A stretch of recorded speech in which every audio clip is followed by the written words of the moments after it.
Saudaraku pendengar, sesaat lagi kita akan menyimak Jihad Pagi, pengajian Ahad pagi hari ini. Pertanyaan, seandainya pada zaman sekarang ini Al-Quran itu hanya sebagai bacaan tetapi tidak dipelajari dan tidak diamalkan, apakah zaman ini bisa dikategorikan zaman jahiliyah, Ustaz? Iya, sama jahiliyah itu. Ya toh? Sama dengan zaman jahiliyah. Hanya ini jahiliyah modern. Jahiliyah itu jahil terhadap kebenaran. Tidak bisa membedakan antara yang hak dengan yang batil. Yang baik dengan yang buruk, yang benar maupun salah, itu orang jahil. Jahiliyah. Hidupnya menurut pimpinan hawa nafsunya. Apa yang dikehendaki oleh hawa nafsunya, itu yang dianggap baik. Ya, maka kalau kita melihat berita-berita TV itu sangat memprihatinkan. Sekarang begal marak di mana-mana kan? Iya enggak? Begal, rampok, marak di mana, kembali pada zaman jahiliyah itu. Orang mabuk-mabuk, bosan hidup, minum oplosan, tak mati, ya jahiliyah kan? Jahil. Wong jelas itu mematikan kok malah diminum coba. Nah, diminum. Kan jahil lah.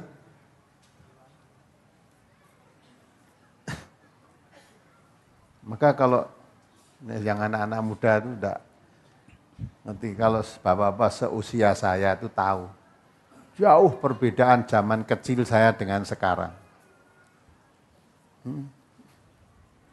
Zaman saya anak muda kecil-kecil itu sabane neng masjid akhirnya lunga goleki neng ora turu omah neng ndi mesti neng masjid. Nah, saiki goleki anak turu ngendi ra neng ya? Neng kafe. Neng tempat PlayStation, kadang gluntung neng pinggir dalan. Dah saya bae mabuk ibadah. Itu apa yang sudah diisyaratkan oleh Allah, fa khalafa mim ba'dihim khalfun adau shalah wattaba'u syahwat.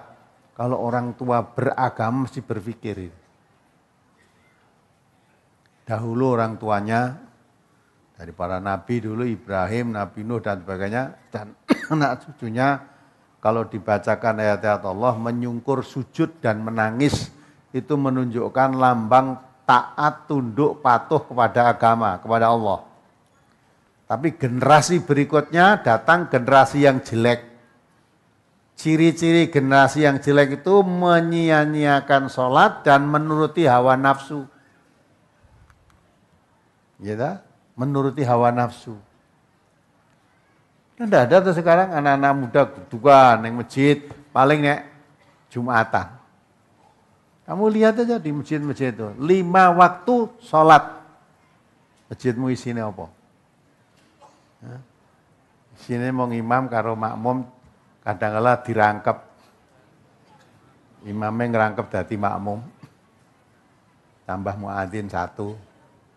Kalau ada isinya orang dah tua-tua 50 ke atas. Generasi muda orang enak lenang masjid. Ku neng masjid paling Jumatan. Jumat itu khotibnya mulai khutbah jeng lebih nongkrong neng dalan lungguh sepeda motor jeng ngerokok. Nanti kalau udah mulai komat, gurtuk neng masjid sholat. Wih ngopo gitu. Apa gitu cara Islam? Nah. Padahal Rasulullah mengatakan, ya toh, kalau kamu datang ke masjid, jelas semua itu ya, datang yang pertama di soft pertama, seperti kamu berkorban seekor unta. Nanti di belakangnya lagi seekor lembu. Paling belakang, paling kecil itu telur. Ya toh? Setelah khotib datang mau naik mimbar, mulai berkhutbah, malaikat tutup buku, sudah tidak nyateti yang datang itu, mereka malaikat pencatat di semua pintu tadi, ditempati malaikat untuk mencatat yang hadir. Nanti itu hadiah apa itu hadir, catat, oh ini kambing, oh ini ayam, oh ini telur. Kalau udah tutup khotibnya, mulai khutbah, malaikat mendengarkan khutbahnya. Yang datang sesudah khotib berkhotbah tidak dicatat sudah. Apalagi ngobrol neng luar itu. Ketokan yang Jumatan, dan ini malah ganggu itu. Iku nek dielikke nesu. Ya. Nah gitu itulah. Jadi jiwa agamanya itu sangat jauh. Bagaimana bisa baik kalau orang terhadap agama itu jauh? Manusia tidak akan jadi baik tanpa agama. Kalau kita bicara agama mesti Islam. Maka Allah mengatakan dalam satu firman-Nya, alladzi arsala rasulahu bil huda waddinil haqq liyudhhirahu 'ala dini kullihi walau karihal musyrikun. Ya. Allah yang mengutus Rasul dengan membawa petunjuk kebenaran yang hak agama Allah ini maksudnya. Ya. Yang mengungguli, memenangkan dari segala agama yang paling unggul sekalipun orang musyrik tidak suka. Maka orang yang mengimani Al-Quran, mengimani Nabi Muhammad sebagai utusan Allah, dikatakan oleh Allah, laqad manallahu 'alal mu'minin idz ba'atsa fihim rasulan min anfusihim yatlu 'alaihim ayatihi wa yuzakkihim wa yu'allimuhumul kitaba wal hikmah wa in kanu min qablu lafi dhalalim mubin. Coba dibaca ayatnya. Surat Al-Imran ayat 164. Laqad manallahu 'alal mu'minina idz ba'atsa fihim rasulan min anfusihim yatlu 'alaihim ayatihi wa yuzakkihim wa yu'allimuhumul kitaba wal hikmah wa in kanu min qablu lafi dhalalim mubin. Sungguh Allah telah memberi karunia kepada orang-orang yang beriman ketika Allah mengutus di antara mereka seorang rasul dari golongan mereka sendiri yang membacakan kepada mereka ayat-ayat Allah, membersihkan jiwa mereka dan mengajarkan kepada mereka Alkitab dan Al-Hikmah. Dan sesungguhnya sebelum kedatangan Nabi itu mereka adalah benar-benar berada dalam kesesatan yang nyata. Ya, kan? Jadi sebelum diutusnya Nabi, benar-benar mereka itu dalam kesesatan yang nyata. Jadi manusia sebelum diutusnya Nabi Muhammad, sebelum Quran diturunkan, manusia dalam kesesatan. Maka zaman itu disebut zaman jahiliyah, zaman kebodohan, zaman kesesatan. Tidak mengerti yang menguntungkan, tidak mengerti yang merugikan, tidak mengerti yang menyelamatkan, tidak mengerti yang menyesatkan. Ya, tidak mengerti baik dan buruk. Maka Al-Quran diturunkan oleh Allah juga sebagai Al-Furqan, pembeda antara yang hak dan yang batil, yang baik dan yang buruk, yang benar dan yang salah. Itu Al-Quran. Maka sebelum Al-Quran diturunkan, Nabi Muhammad diutus, manusia itu dalam kesesatan. Maka ada satu kaum yang selalu perang. Tidak henti-hentinya, selalu perang terus. Suku Aus dan suku Khazraj itu boleh dikatakan tidak hari tidak perang. Perang terus itu. Bermusuhan. Dengan datangnya Islam, yang tadinya bermusuhan menjadi berpelukan, menjadi saudara yang setia. Itu dikatakan oleh Allah, kamu dah di tepi jurang neraka. Saling bunuh-membunuh. Siapa terbunuh saat itu mati dalam kekafiran dan masuk neraka. Kondisinya semacam itu. Datangnya Al-Quran, Nabi membawa Al-Quran, yang tadi bermusuhan menjadi damai bersaudara. Maka Quran itu membawa manusia kepada keselamatan. Ya, sebelum mengerti Al-Quran, zaman kebodohan. Maka sekalipun Quran sudah diturunkan sekian abad yang lalu, ya, kalau tidak mau memahami ya termasuk jahiliyah. Jadi alam sekarang ini dah menjahiliyah luar biasa ini. Zaman saya kecil itu dulu kan yang gambar mateni wong. Sekarang mateni wong tas. Iya kan? Ada bapak mateni anak, anak mateni bapak, anak mateni ibu. Wah, macam-macam ini. Kayak sadis-sadis orang mateni wong dileboki karung dibakar nih, wong. Bayangkan itu. Padahal Nabi kita membunuh binatang saja dilarang memakai api, lah kok membunuh manusia malah. Kan alam pikirannya, jiwa kemanusiaannya udah hilang kan, udah. Yang ada jiwa kebinatangan kan. Nah, itu generasi yang begini kan generasi jelek. Menurut Quran, fa khalafa min ba'dihim khalfun adaa'u shalah wattaba'u syahwat, itu generasi jelek. Generasi jelek itu cirinya menyia-nyiakan sholat, sudah tidak memperhatikan lagi sholat, dan menuruti syahwat. Coba dibaca itu. Surat Maryam. Surat Maryam 58, ayat 58 dan 59. Ulaikal ladzina an'amallahu alaihim minan nabiyyina min dzurriyyati Adam wa mimman hamalna ma'a Nuh wa min dzurriyyati Ibrahim wa Israil wa mimman hadaina wa jatabaina idza tutla alaihim ayatul rahmani kharru sujjatan wa bukiya fa khalafa min ba'dihim khalfun adha'us salata wattaba'us syahawati fasawfa yalqauna ghayya. Mereka itu adalah orang-orang yang telah diberi nikmat oleh Allah, yaitu para nabi dari keturunan Adam dan dari orang-orang yang kami angkat bersama Nuh, dan dari keturunan Ibrahim dan Israel, dan dari orang-orang yang telah kami beri petunjuk dan telah kami pilih.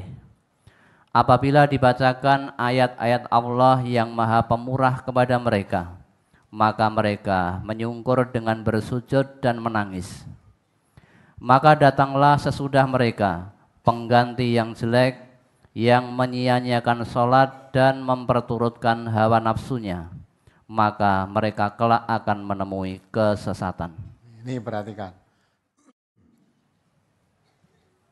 Padahal ini setiap saat kita mohon siratal ladzina an'amta alaihim. Nah, ayat ini Allah mengatakan ulaikal ladzina an'amallahu alaihim. Mereka itu orang-orang yang diberi nikmat oleh Allah. Kita mohon seperti itu. Siratal ladzina an'amta alaihim, seperti jalannya orang-orang yang telah engkau beri nikmat. Dalam ayat ini diterangkan ulaikal ladzina an'ama alaihim. Mereka itu orang-orang yang diberi nikmat oleh Allah. Siapa mereka itu? Minan nabiyyin, dari para nabi, min dzurriyyati Adam, anak cucunya Adam yang jadi nabi itu ya. Wa mimman hamalna ma'a Nuh, dan orang yang mengikuti, yang dibawa oleh perahunya Nuh. Ketika Nabi Nuh berdakwah, ya dicemooh, diajak oleh kaumnya sampai sudah Allah turunkan bencana banjir. Nabi Nuh suruh membuat perahu. Siapa yang beriman, yang ingin selamat naik perahu ini. Nah itu. Itu istrinya pun tidak mau ikut, anaknya tidak mau ikut. Nah, yang selamat ya yang naik perahunya Nuh itu semua tenggelam dalam banjir. Min dzurriyyati Ibrahim, anak cucunya Ibrahim, ya Israel. Israel itu Yakub, jadi Nabi Yakub itu dapat sebutan Israel. Nah ini mereka nabi-nabi tadi orang yang mendapat kenikmatan dari Allah, diberi nikmat oleh Allah. Tetapi di belakangnya generasi penerusnya, itulah. Kalau tadi yang mendapatkan nikmat tadi, idza tutla alaihim ayatuna rahman, ayatur rahmani kharru sujatan wa buqiya. Orang yang diberi nikmat oleh Allah tadi, apabila baca ayat-ayat Allah, menyungkur sujud dan menangis. Tunduk patuh kepada Allah. Bacakan ayat Allah itu tersentuh sujud. Nah, kembali setelah itu datang generasi yang jelek. Generasi yang jelek itu fakhalafa min ba'dihim khalfun adzau shalah, menyia-nyiakan salat, wattaba'u syahwat, menuruti hawa nafsu. Ya kalau generasi kok salat diabaikan, hawa nafsu diperturutkan, fasaufa yalqauna ghayya, pasti menemui kesesatan. Sekarang ini sudah banyak orang yang menyia-nyiakan salat generasi kita. Syahwat, menuruti hawa nafsu. Ya, kan jahiliyah kan, seolah-olah apa yang menjadi keinginan hawa nafsunya itu yang baik, padahal Allah mengatakan inna nafsa la ammaratum bisu. Hawa nafsu itu selalu menyuruh kamu berbuat jelek. Maka ngerampok, begal sepeda motor, nyata macam-macam sudah. Menghamili orang belum nikah. Sekarang banyak tuh wanita-wanita hamil belum nikah, dengar nggak itu? Tapi sing elek sing wedok apa sing lanang? Ya. Yang jahat itu yang hamil apa yang menghamili? Sama jahatnya itu. Sekarang kalau mendengar wanita hamil, sepertinya sudah biasa itu, rapopo. Tapi tidak termasuk suatu hal yang aib itu tidak, biasa. Sekarang zamannya ngono kok. Ya. Maka zaman jahiliyah modern. Untuk berbuat sesuatu itu dengan alat-alat yang sangat canggih. Untuk melihat praktek-praktek kejahatan, praktek-praktek kemungkaran, praktek kemaksiatan, orang sana dadak nonton bioskop ya, di HP-nya di kantongin yang di bisa lihat apa-apa di itu yang jelek, yang baik bisa. Nah itulah maka akhirnya kalau orang makin perhatiannya yang dilihat, yang didengar, yang dipergauli itu lingkungannya jelek, makin jauh dengan Allah, makin jauh dengan mengerjakan sholat, makin cenderung untuk menuruti syahwat, hawa nafsu. Nah, maka kalau sudah begitu apa yang diharapkan? Maka Allah katakan, fasaufa yalqauna ghayya. Kalau generasi sudah menyia-nyiakan sholat, menuruti hawa nafsu, itu pasti akan menemui generasi yang jelek.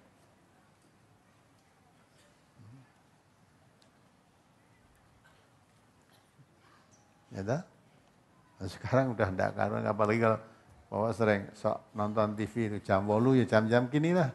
Nah ini hari Minggu, hari sekolah itu aja.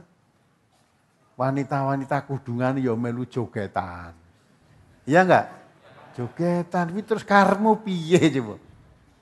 Ya, kono-kono enak sing ning panggung mau jogetan entuk duit. Lah kowe nonton ning isor melu jogetan malah wadah.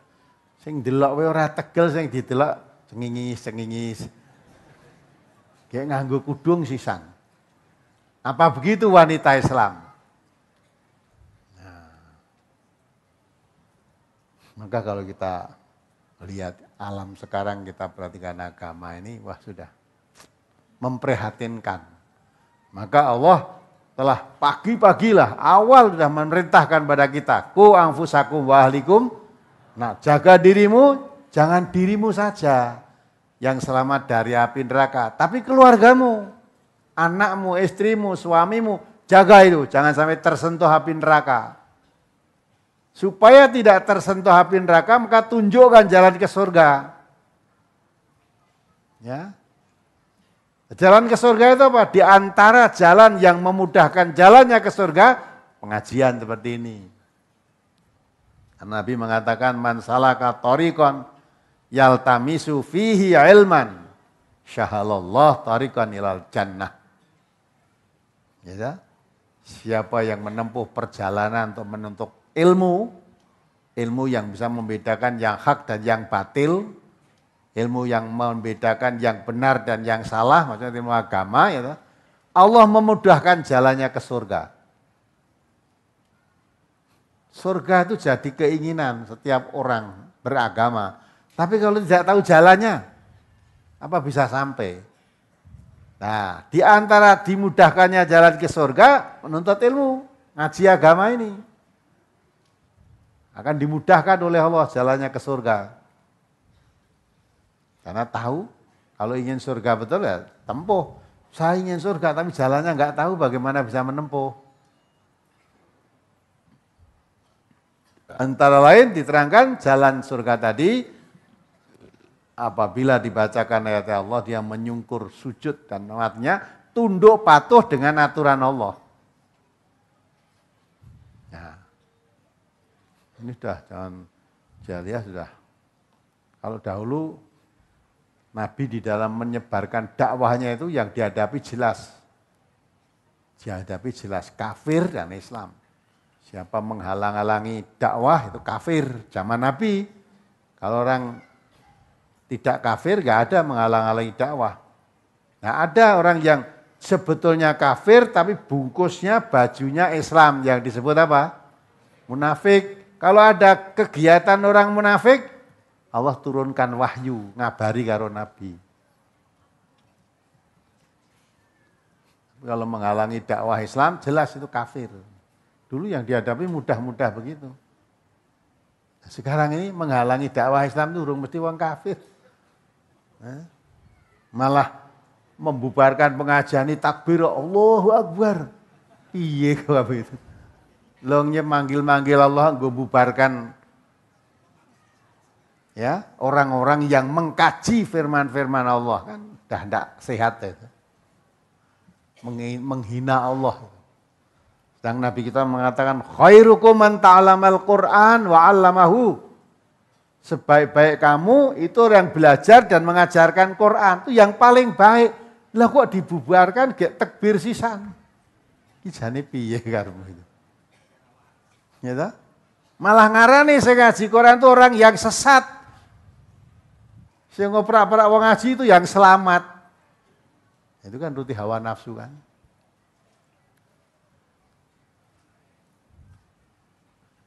Maka menghadapi yang begini ki susah. Ya. Maka hanya orang yang betul-betul dapat nikmat dari Allah. Maka Allah katakan, laqad manallahu 'alal mu'minin. Sungguh Allah telah memberikan suatu kenikmatan kepada orang yang beriman. Idz ba'atsa fihim rasulan min anfusihim.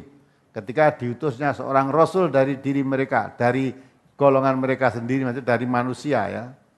Yatlu alaihim ayatihi. Rasul tadi membacakan kepada mereka ayat-ayatnya, ayat-ayat Allah. Wa yuzakkihim, mengajak mensucikan jiwa mereka. Wa yu'allimuhumul kitab wal hikmah, mengajarkan kepada mereka Alkitab, maksudnya Al-Quran, dan Al-Hikmah, maksudnya As-Sunnah.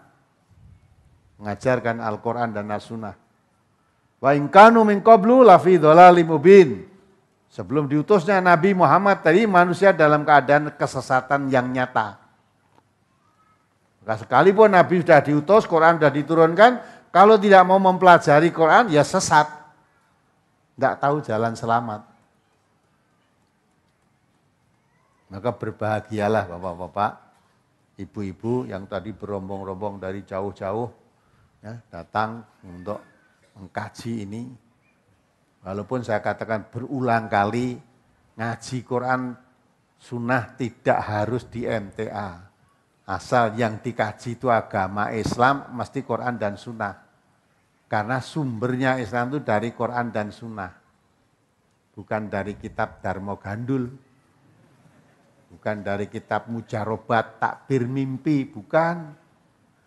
Ya, bukan dari Primbon. Bapak-bapak seneng nek primbon ngono, wah takbir mimpi keduten, ya dah. Kalau mimpi ini alamat ini kedutan mripat kiwa arep ngene, kuping tengen arep ngene lah, kupinge bengung arep ngene lah. Teliti. dadi primbon. Terus nanti saya dadi dukun seperti tadi anak muda tadi dadi dukun tadi saya dari mana tadi? Ya, dari mana? Kebumen. Masih muda. Wis tau dadi dukun. Demikian tadi telah kita simak bersama Jihad Pagi, pengajian Ahad pagi hari ini. Semoga menambah khasanah ilmu yang kita miliki.